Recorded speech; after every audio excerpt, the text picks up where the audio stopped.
고리아 성경방송을 시청하는 시청자 여러분, 한 주간도 주님의 은혜 가운데 평안하셨습니까? 오늘 함께 나눌 하나님의 말씀 히브리서 12장 4절에서 13절 말씀, 아들이 받는 징계란, 이 말씀 가지고 오늘 함께 나눠보도록 하겠습니다. 말씀 공독해 드리겠습니다. 이러므로 우리에게 구름같이 둘러싼 허다한 증인들이 있으니 모든 무거운 것과 얽매이기 쉬운 죄를 벗어버리고 인내로서 우리 앞에 당한 경주를 경주하며 믿음의 주요 또 온전케 하시는 이인 예수를 바라보자. 저는 그 앞에 있는 즐거움을 위하여 십자가를 참사 부끄러움을 개의치 아니하시더니 하나님 보좌 우편에 앉으셨느니라. 너희가 피곤하여 낙심치 않기 위하여 죄인들의 이같이 자기에게 거역한 일을 참으신 자를 생각하라. 너희가 죄와 싸우되 아직 피 흘리기까지는 대항치 아니하고 또 아들들에게 고난하는 것 같이 너희에게 권면하신 말씀을 잊었도다. 일러스되 내 아들아, 주의 경계하심을 경히 여기지 말며 그에게 꾸지람을 받을 때 낙심하지 말라. 주께서 그 사랑하시는 자를 징계하시고 그 받으시는 아들마다 책찍질 하시니라 하였으니 너희가 참으면 징계를 받기 이하니라. 하나님이 아들과 같이 너희를 대우하시나니 어찌 아비가 징계하지 않는 아들이 있으리요. 징계는 다 받는 것이거늘 너희에게 없으면 사생자여 참 아들이 아니니라.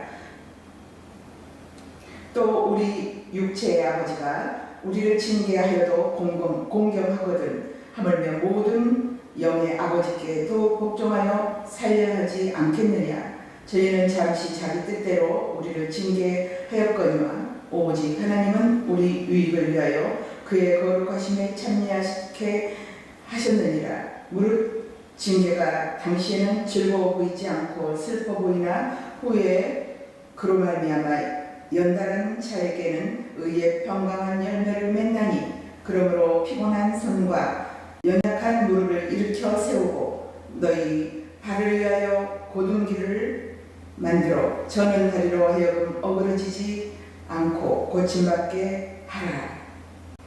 에덴 동산에는 두 가식이 있습니다. 생명과를 먹으면 영생을 하고 선악과를 먹으면 죽는 과식입니다. 영생이란 하나님과 함께 사는 것이고 죽음이란 하나님과 격리되는 것을 말씀하고 있습니다. 두 가식에는 두 생명이 담겨져 있죠. 생명과는 하늘의 생명이고 선악과는 땅의 생명을 말하고 있습니다. 생명과를 먹으면 천국에 가고 선악과를 먹으면 지옥에 가는 것이죠. 두 가시를 두 법이라고 생각해 봅시다. 생명과 속에는 생명의 법이 담겨져 있고 선악과 속에는 죽음의 법이 담겨져 있습니다.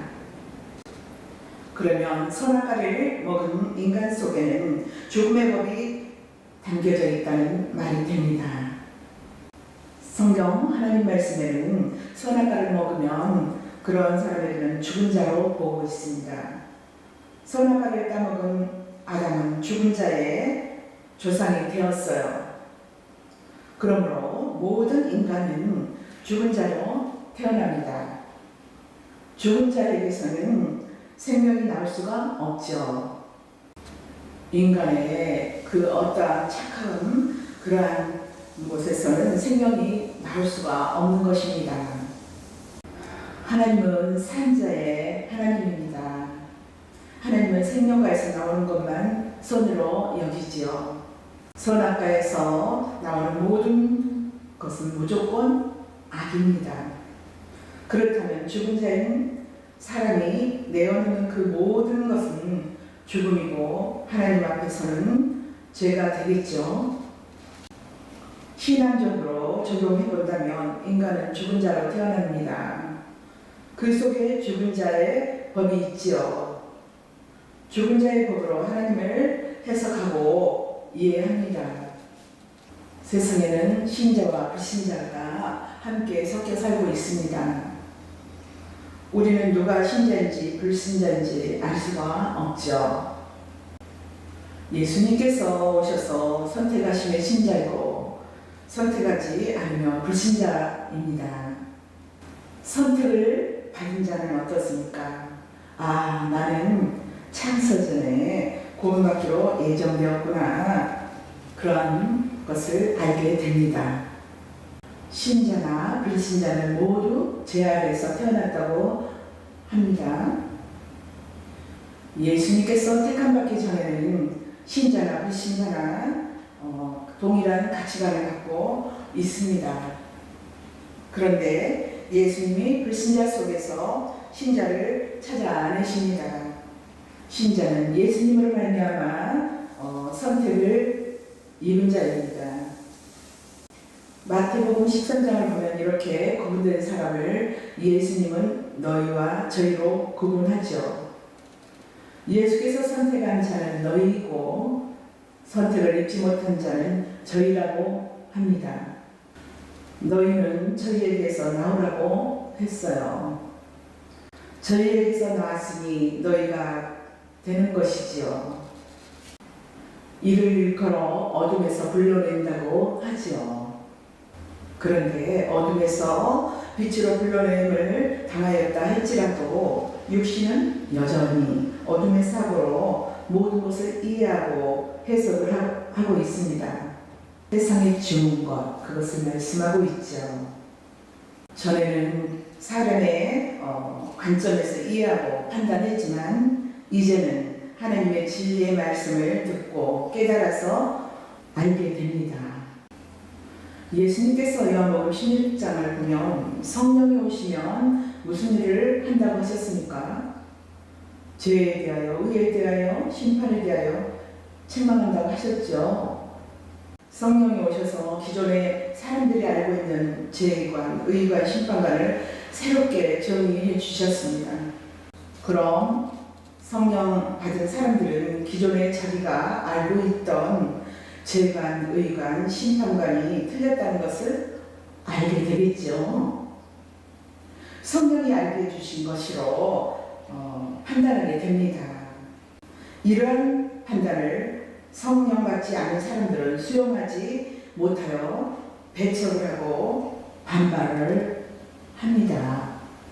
세상은 성령 받은 사람이 내어놓은 것을 받지 못하고 자신들이 전통적으로 알아왔던 것과 다름으로 충돌이 오겠죠. 바울이 다메섹에서 예수님을 만나기 전에는 바리새인들과 한 식구로 살면서 일맥상통을 하였죠. 그런데 다메섹에서 예수님을 만나고 난 후에는 바리새인들과 맞지 않아서 충돌이 일어납니다. 성경을 받고 보니 유대인들이 전통적으로 성경을 해석해온 것이 틀린 것으로 드러났습니다. 유대인들이 자랑하던 해석이 틀렸다는 것을 말하고 있습니다. 하나님의 말씀을 보면 이러한 신앙이 예수님을 십자가에 못 박았다고 합니다.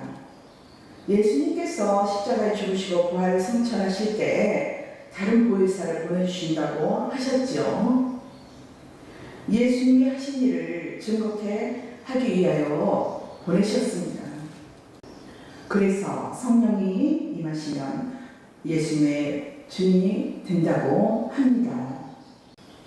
예수님이 하신 일이 무슨 일을 하셨습니까? 예수님께서 십자가에서 하나님의 뜻을 이루셨죠. 하나님 아버지의 뜻이 무엇이냐면 영생을 주기로 작정한 자들을 한 사람도 잊어버리지 않으시고 다 찾아내서 영생을 주시는 것입니다. 예수님께서 십자가에서 하나님의 백성들의 죄를 대신 담당하셨으므로 죄에서 우리가 해방되었지요. 예수님이 죄와 사망의 법에서 의와 생명의 법으로 해방시켜 주셨다고 말씀합니다. 그러므로 우리가 예수 안에서 사는 자임을 알려주고 있습니다. 예수 안에서 산다면 나는 죽은 자란 말입니다. 이것이 믿음으로 사는 것이지요. 성령은 예수님의 십자가 기준으로 판단합니다. 예수님의 십자가를 알면 의인이고 모르면 죄인이에요. 오늘 본문을 보면 죄와 싸우되 피 흘리기까지 싸우라고 합니다. 죄에 대한 말씀이 나옵니다. 그럼 죄가 무엇인지 알겠죠? 어떤 죄와 싸워야 할까요? 성령이 오시면 죄에 대하여 책망을 하신다고 하였습니다. 죄를 두 가지로 나눠 보겠습니다. 성령이 오시기 전에 알았던 죄와 성령이 오시고 난 후에 알고 있는 죄와는 전혀 다릅니다. 그럼 내 안에서 충돌이 일어나겠죠. 충돌의 대상이 누구일까요? 바로 나 자신입니다. 나 자신과 싸워야 하는데 그럼 싸움은 헛되고 헛된 것이죠. 성령이 내 안에 오셨다는 것은 거듭났다는 말씀이지요. 다른 말로 구원받았다는 말씀입니다.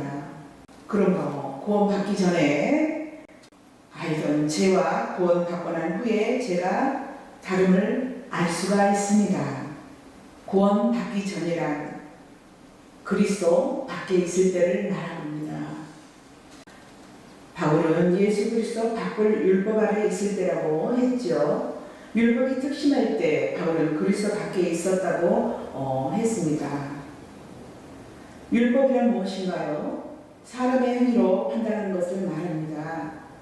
율법이 판단하는 것이 곧 이방인이 판단하는 것과 같지요. 우리는 성령을 받기 전에는 우리의 행위로 판단했어요. 세상 사람이 통용되는 착함, 악함을 기준으로 죄가 아니다 판단을 하였지요. 성령 받기 전에는 착하게 살면 어렵다고 생각을 했어요. 이것을 율법 아래 있다고 말합니다. 성령님은 예수님의 십자가를 기준으로 새로운 죄관을 주셨습니다. 예수 그리스도의 십자가를 믿느냐, 십자가의 의미를 알고 있느냐 묻고 계십니다. 죄가 행함에서 믿음으로 바뀌는 거지요. 행함을 의지하면 죄이고 믿음을 붙잡으면 그것이 바로 의입니다. 죄가 행함에서 믿음으로 바뀐 것이지요. 행함을 의지하는 죄이고 믿음을 붙잡으면 의입니다. 두 분류가 있는데 행함을 의지하고 나가는 자와 믿음으로 나가는 자가 있죠. 성령이 오셔서 사람을 두 분류로 나누었어요. 예수안과 아담안과 나누었지요. 성령이 오시기 전에는 모든 사람은 한 아담 안에 있었어요. 그런데 성령이 오셔서 창세전에 그리스도 예수 안에서 구원받기로 작정된 자들을 아담 안에서 빼앗아서 예수 안으로 옮겨주셨습니다. 아담 안에서 예수 안으로 영역의 이동이 일어난 것입니다. 이제는 어떻게 살았느냐를 묻지 않으시고 어느 영역에 있느냐를 물으십니다. 영역에 따라 죄인과 의인으로 나눠지지요. 아담 안에 있느냐, 예수 그리스도 안에 있느냐입니다. 예수 그리스도 안에 있는 자는 구원을 받는 자입니다.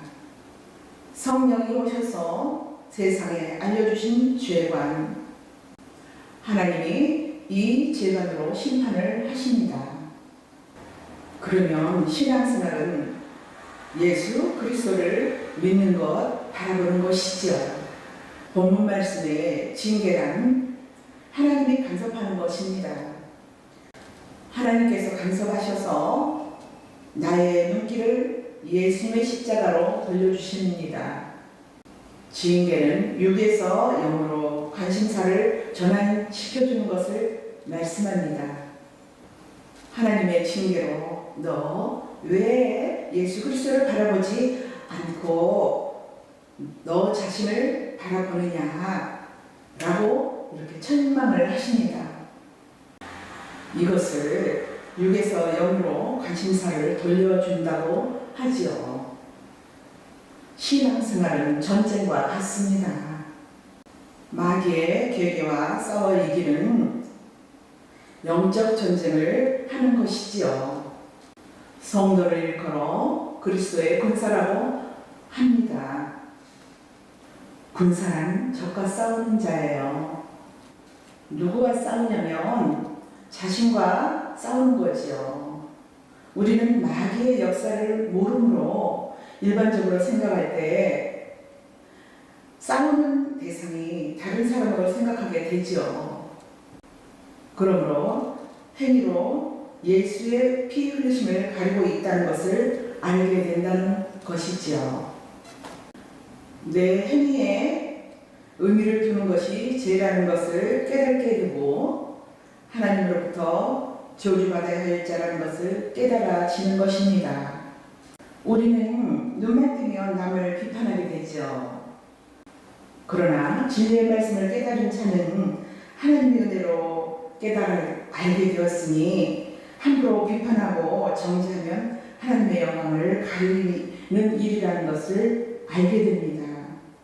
살리는 것은 영이요 육은 무익하다는 것은 생명은 영에게서 나오는 것이지 육에서 나오지 않는다는 말씀을 하고 있습니다. 이 말씀은 그 생명은 예수께서 나오지 우리에게서 나오지 않는다는 것을 말씀하고 있습니다. 그러므로 너희가 육신을 아무리 잘 관계해도 예수를 모르면 아무 소용이 없다는 것입니다. 헛되고 헛되도다 모든 것이 헛되도다 말씀하셨습니다. 오늘 본문 말씀에 참 아들에게 징계가 있다고 합니다. 징계가 없으면 아들이 아니랍니다. 아들에게는 징계를 통하여 잘못된 길에서 돌이키게 한다고 말씀합니다.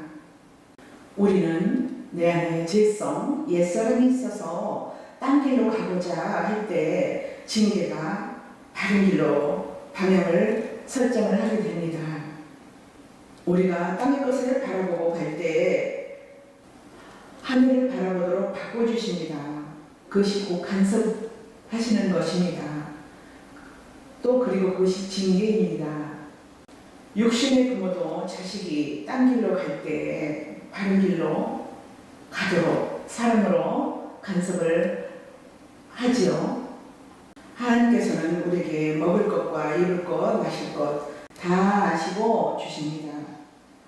그럼에도 우리는 탐욕에 사로잡혀서 하루하루를 만족하지 못하고 앞으로의 살 길을 미래를 걱정하고 있습니다. 그렇기 때문에 성도는 하나님으로부터 징계를 받게 된다는 것이지요. 이런 징계를 받으면서 산 민족이 이스라엘입니다. 이스라엘의 아비가 누구입니까? 야곱이지요. 그럼 야곱을 통하여서 하나님께서 자기 백성을 어떻게 다뤄가시는지 살펴봅시다. 야곱의 일생은 징계의 일생이었죠. 징계란 하나님이 간섭하신다는 것입니다. 하나님이 간섭하면 어떻습니까? 아프지요. 야곱이 험악한 세월을 보냈다고 하죠. 자기 뜻대로 살지 못했던 것을 하나님 때문에 많은 고생을 했다는 것으로 원망을 한 것입니다. 야곱은 장자의 축복을 받으면 행복할 줄 알았는데 자기 생각과 정반대의 현상이 집에서 쫓겨난 신세가 되고 말았지요.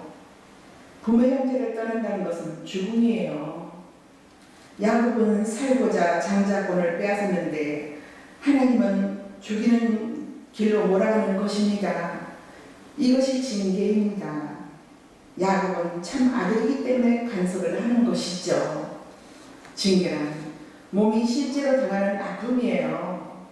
징계가 몸으로 실제 느껴지는 것이라면 믿음도 몸으로 실제 나타나야 한다는 그러한 말씀입니다.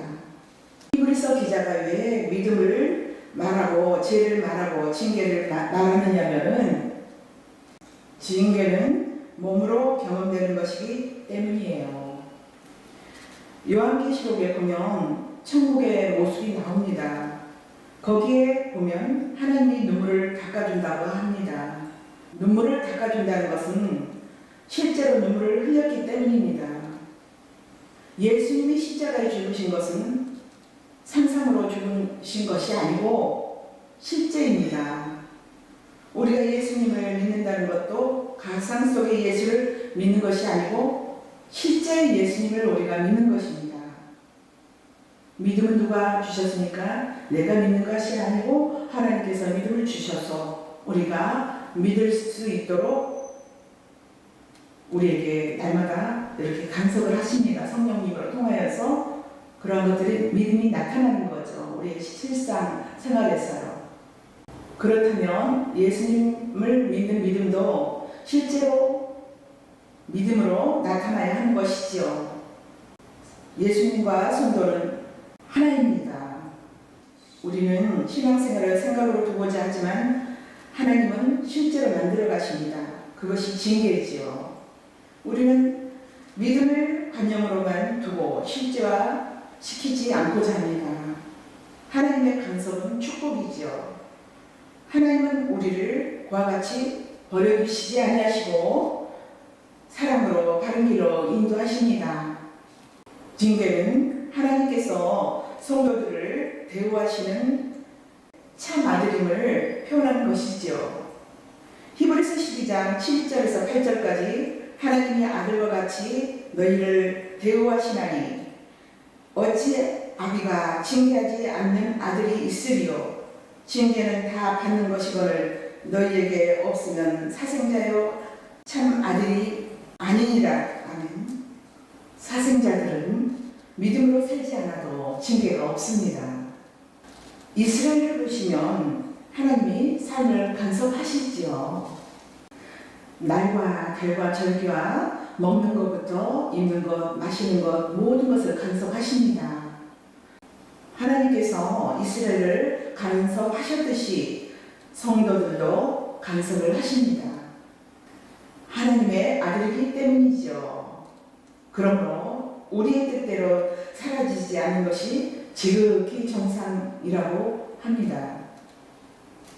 하나님께서 우리를 죄하러 졸지도 아니하시고 주무시지도 아니하시고 곁길로 가지 않도록 우리를 지키시고 보호하시고 늘 우리를 주의 은혜 가운데서 감사함으로 찬양하며 넉넉히 이기며 나아갈 수 있도록 늘 간섭받는 하나님의 사랑의 아들들임을 감사와 찬양으로 넉넉히 이기시며 나아가시기를 바랍니다.